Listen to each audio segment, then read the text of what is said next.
जय हिंद मेरे साथियों। कैसे हैं आप सभी?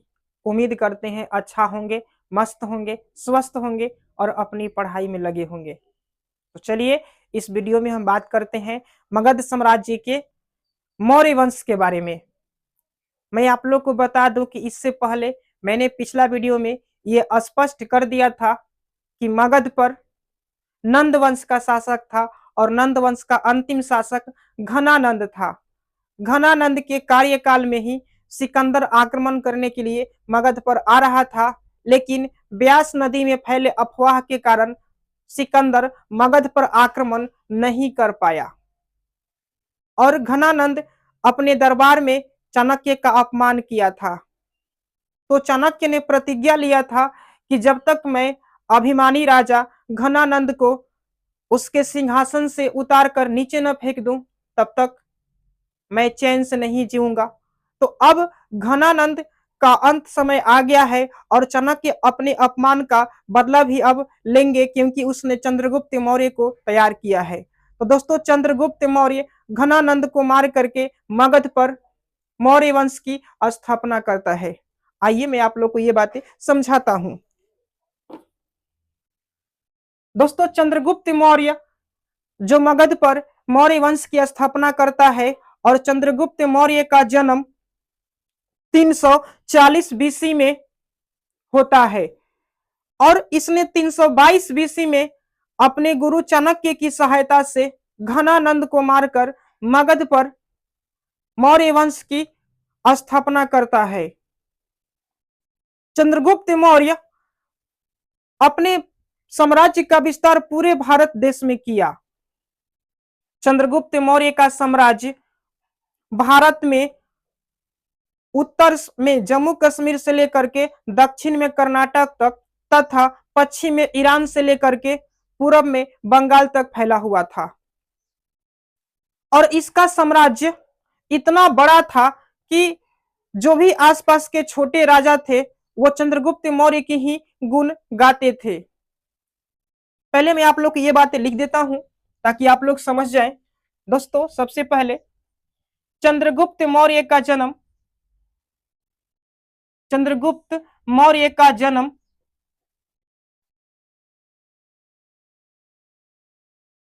340 बीसी में हुआ था। 340 बीसी में हुआ था हुआ था 322 बीसी में 322 बीसी में चंद्रगुप्त मौर्य चाणक्य की सहायता से घनानंद को मारकर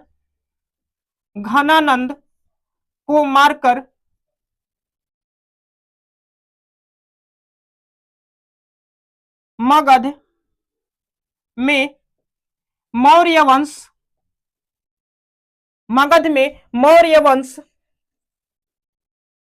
की स्थापना किया।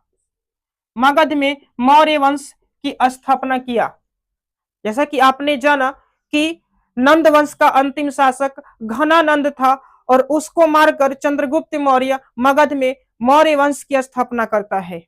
यहाँ चाणक्य की बात आई है तो ये जान लीजिए कि चाणक्य के और भी अन्य नाम थे, जैसे विष्णुगुप्त, कौटिल्य, और चाणक्य की एक पुस्तक है जिसका नाम है अर्थशास्त्र। ये भी आप जान लीजिए। चाणक्य के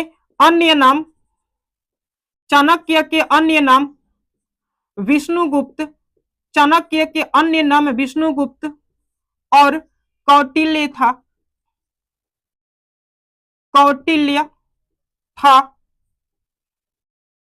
इनकी पुस्तक का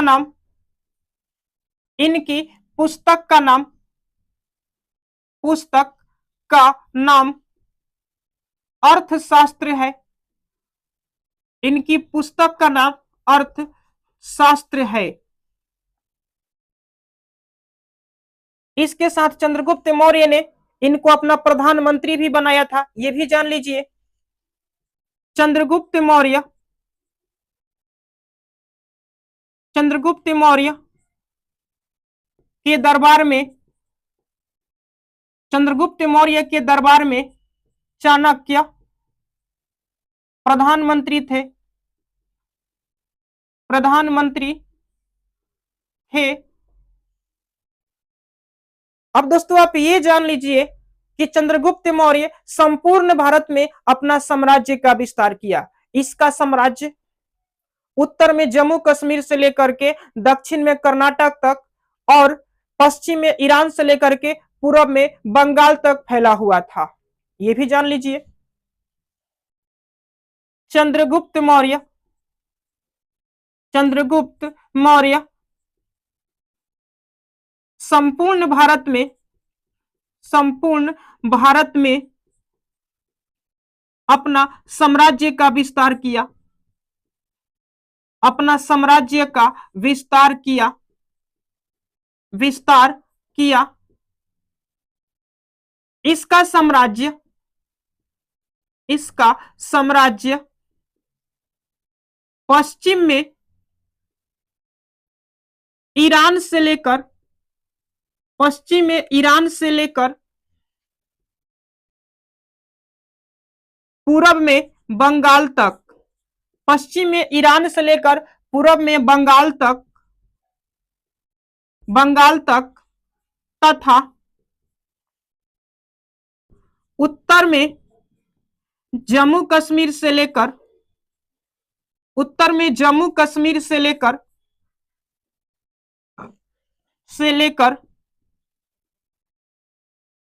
दक्षिण में कर्नाटक तक फैला था, दक्षिण में कर्नाटक तक फैला था, दक्षिण में कर्नाटक तक फैला था। कुछ यूनानी इतिहासकार भी थे। उसी इतिहासकारों में से एक जस्टिन नाम का इतिहासकार था जो कि यूनानी था। तो यूनानी इतिहासकार जस्टिन ने चंद्रगुप्त मौर्य को सेंड्रोकोटस और एंड्रोकोटस नाम से संबोधित किया। यूनानी इतिहासकार, यूनानी इतिहासकार जस्टिन ने, यूनानी इतिहासकार जस्टिन ने चंद्रगुप्त मौर्य को, चंद्रगुप्त मौर्य को सेंड्रोकोटस, सेंड्रोकोटस और एंड्रोकोटस, सेंड्रोकोटस और एंड्रोकोटस, एंड्रोकोटस नाम से भी संबोधित किया, नाम से भी संबोधित किया, संबोधित किया। अब आप ये जानिएगा कि चंद्रगुप्त मौर्य तो संपूर्ण भारत में अपने साम्राज्य का विस्तार किया, लेकिन दोस्तों चंद्रगुप्त मौर्य से पहले जब मगध में घनानंद का शासक था, उस समय मगध पर आक्रमण करने के लिए सिकंदर आया था, लेकिन सिकंदर मगध पर आक्रमण नहीं कर पाया था। इसके पीछे कारण यह था कि उनकी जो सेना थी वो ब्यास नदी को पार नहीं कर पाई थी, और जब सिकंदर वापस लौट कर गया था तो उसकी मृत्यु हो गई थी। लेकिन उसका एक सेनापति था जिसका नाम था सेल्यूकस निकेटर। अब सेल्यूकस निकेटर अपनी सेना को लेकर के मगध पर आक्रमण करने के लिए आ रहा है। तो 305 बीसी में सिकंदर के सेनापति सेल्यूकस निकेटर और मगध के राजा चंद्रगुप्त मौर्य के बीच एक युद्ध होती है, और इस युद्ध में सेल्यूकस निकेटर की हार हो जाती है। जब सेल्यूकस निकेटर की हार हो जाती है, तब सेल्यूकस निकेटर अपनी पुत्री हेलेना का विवाह चंद्रगुप्त मौर्य से कर देता है। इसके साथ ही साथ वो 4 शहर काबुल, कंधार, हेरात और जेंड्रोसिया चंद्रगुप्त मौर्य को दहेज में देता है। तो चंद्रगुप्त मौर्य भी 500 हाथियों का उपहार सेल्यूकस निकेटर को भेजता है। आप ये भी जान लीजिए। 305 बीसी में, 305 बीसी में सिकंदर का सेनापति, सिकंदर का सेनापति सेल्यूकस निकेटर, सेल्यूकस निकेटर और चंद्रगुप्त मौर्य के बीच युद्ध हुआ। और चंद्रगुप्त मौर्य के बीच युद्ध हुआ।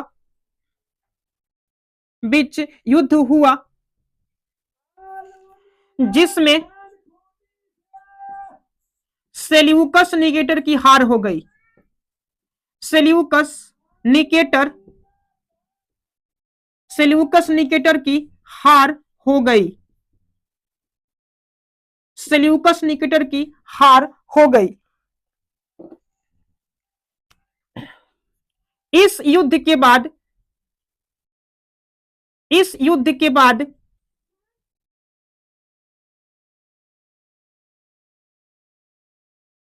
सेल्यूकस निकेटर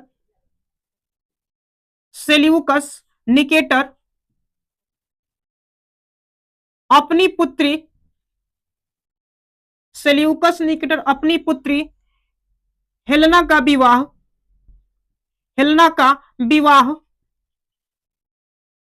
चंद्रगुप्त मौर्य से किया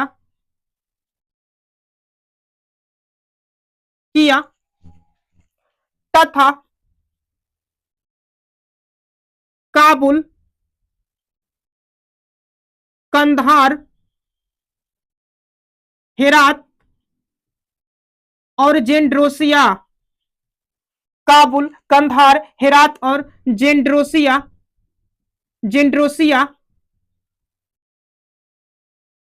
शहर चंद्रगुप्त मौर्य को दहेज में दिया। चंद्रगुप्त मौर्य को दहेज में दिया। चंद्रगुप्त मौर्य ने भी सेल्यूकस निकेटर को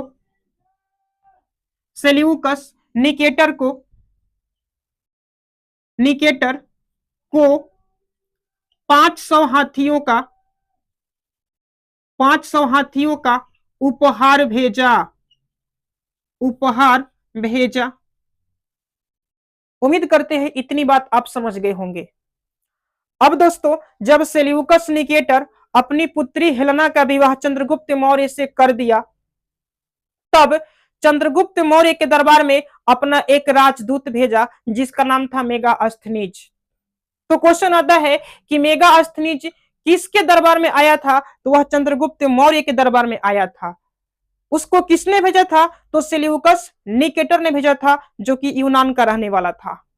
तो आप ये जान लीजिए कि मेगास्थनीज एक यूनानी राजदूत था जो चंद्रगुप्त मौर्य के दरबार में आया था। और जब उसने चंद्रगुप्त मौर्य के दरबार में आया और यहाँ के नगर को देखा तो एक किताब लिखा जिसका नाम है इंडिका।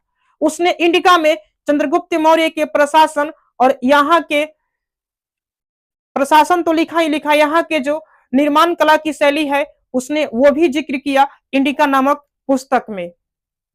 अब दोस्तों, जब तक चंद्रगुप्त मौर्य का शासन था तब तक यूनानी कोई आक्रमण नहीं किया। इसने यूनानियों को मगध में प्रवेश करने ही नहीं दिया।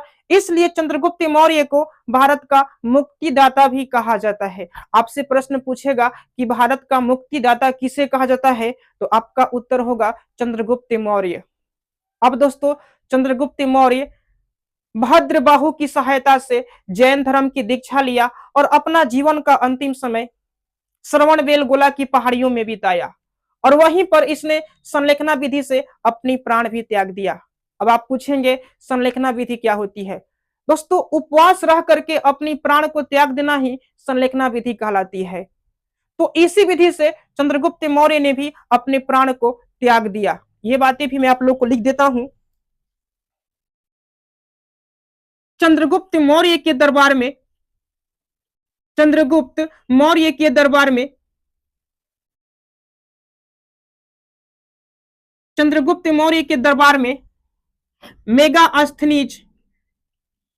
मेगास्थनीज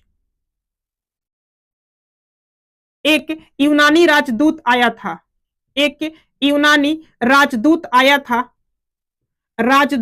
था। जो इंडिका नामक पुस्तक लिखा, जो इंडिका नामक पुस्तक लिखा, इस पुस्तक में चंद्रगुप्त मौर्य के प्रशासन, चंद्रगुप्त मौर्य के प्रशासन और वास्तुकला का वर्णन किया, वास्तुकला का वर्णन किया। चंद्रगुप्त मौर्य को भारत का मुक्तिदाता भी कहा जाता है। चंद्रगुप्त मौर्य को भारत का मुक्तिदाता, भारत का मुक्तिदाता कहा जाता है, भारत का मुक्तिदाता कहा जाता है। दोस्तों ये बात आप आसानी से समझ गए होंगे। अब चंद्रगुप्त मौर्य अपने जीवन के अंतिम समय में भद्रबाहु की सहायता से जैन धर्म की दीक्षा लेता है और जैन धर्म की दीक्षा लेकर के वह श्रवणबेलगोला की पहाड़ी में चल जाता है। लेकिन इससे पहले वह एक और महत्वपूर्ण काम करता है। चंद्रगुप्त मौर्य का एक गवर्नर था जिसका नाम था पुष्यगुप्त। पुष्यगुप्त ने क्या किया था कि गुजरात में गिरनार पर्वत के पास एक झील का निर्माण करवाया। उस झील का नाम था सुदर्शन झील। तो आपसे क्वेश्चन पूछेगा कि सुदर्शन झील का निर्माण किसने करवाया था? तो उसका निर्माण करवाया था चंद्रगुप्त मौर्य का गवर्नर पुष्यगुप्त। पुष्यगुप्त गुजरात में गिरनार पर्वत के पास एक झील का निर्माण करवाया जिसका नाम सुदर्शन झील था। यह झील कई बार क्षतिग्रस्त भी हो गया था, तो इसकी मरम्मत अशोक, रुद्रदमन और स्कंदगुप्त ने करवाया था। चंद्रगुप्त मौर्य श्रवणबेलगोला में जाने से पहले यह भी महत्वपूर्ण काम करके गया था। तो आप ये बात भी याद रखिएगा, मैं इसे भी आप लोग के सामने लिख देता हूं। चंद्रगुप्त मौर्य के गवर्नर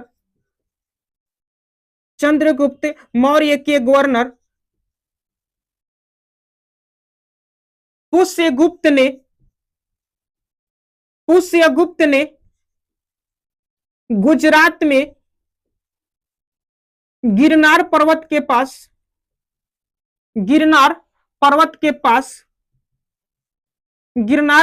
पास एक सुदर्शन झील का निर्माण करवाया,